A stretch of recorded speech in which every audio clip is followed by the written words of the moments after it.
There's a growing concern in Europe about the solvency problems that are building.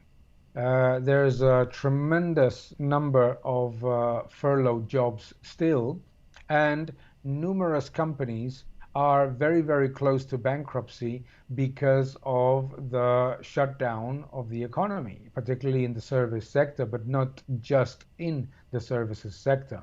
And according to figures that are estimated by central banks, between 25% to 40% of businesses are in very deep financial trouble. The the big problem is that we can constantly hear that there will be a recovery, but now we see from the European Commission that the first quarter is going to be very weak as well. That it is very likely that the European economy doesn't grow at all in the first quarter after not growing at all or recovering at all in the fourth quarter.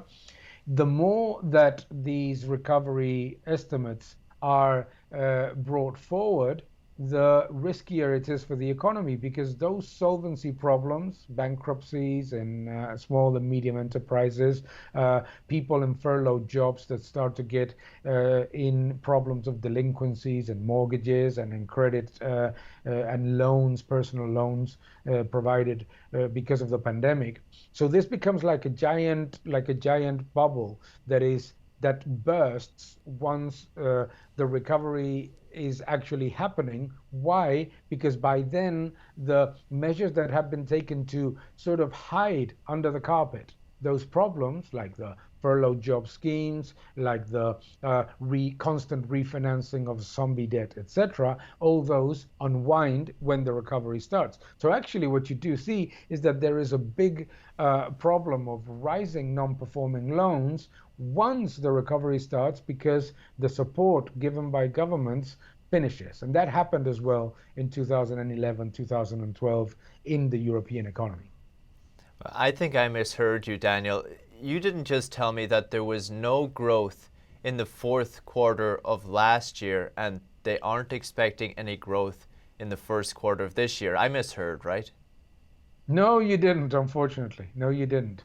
If you look at the estimates of GDP recovery for the first quarter of 2021, you will see that they range between a mild contraction to zero. So that's unfortunately the case. The fourth quarter was also very, very weak. You saw that, for example, in economies that were supposed to recover 1.5%, 2%, like Spain or Italy, that they ended up recovering barely 0.4% in the case of Spain because and even actually only because of massive government spending. No, so yeah, it's a very difficult situation in Europe. I understand that our US colleagues and friends find that the situation in the United States is complicated. It is, obviously, but the situation in the European Union is very dramatic, and many people in furloughed jobs are finding themselves now into a year being in a furloughed job, and that is very concerning for many people that are starting to worry that what was supposed to be a measure to adapt to a short but important crisis that would recover very quickly is not happening. I'm shocked. I'm really, really shocked. And you mentioned something, government spending, government stimulus. Europe had it. Yeah. No, Europe had massive government stimulus plans. The problem with these government stimulus plans is that they're misdirected, is that most of them, not all of them, but most of them, and particularly in some countries, have been directed toward perpetuating very aggressive current spending, not just keeping the business fabric alive, but So what do even you mean by keeping the that, Daniel? What do you mean current spending? What are some examples of that? Some examples, for example, is that administration expenses have not been reduced at all in most economies, that the number of ministries, the number of people that work for the government, for the administration has not been reduced, that the expenses in, for example, everything that has to do with government functions that are not health or education have continued to be exactly the same. So basically, what you see in numerous European economies is that the level of spending that existed before COVID-19 was kept, and on top of that, you had the automatic stabilizers, so which is unemployment costs and the reduction of tax revenues generates as well some other automatic expenses. No, but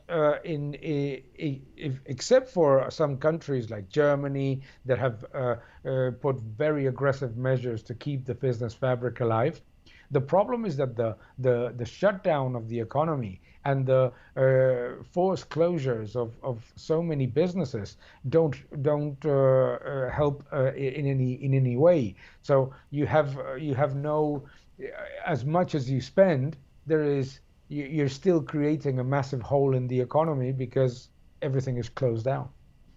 You'll remember the time 2008, 2009, the buzzword was austerity, right? Yeah. Austerity, and it was basically households had to cut back, governments had to put austerity, they had to cut back on their expenses. People weren't happy, people complained about austerity. But this time, I haven't heard about one government talking about cutbacks like you mentioned. I never heard it once. There hasn't been any level of, not austerity.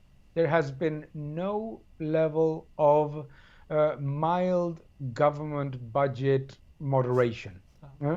There None hasn't. I haven't whatsoever. heard it. The expenditure of 2019 was kept.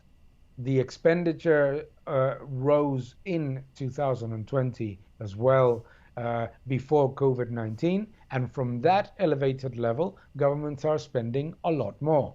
Now, you can say, okay, it's a time of pandemic, governments have to spend and they have to put money to work in order to get the economy coming back. But the economy is not coming back because you shut down the economy.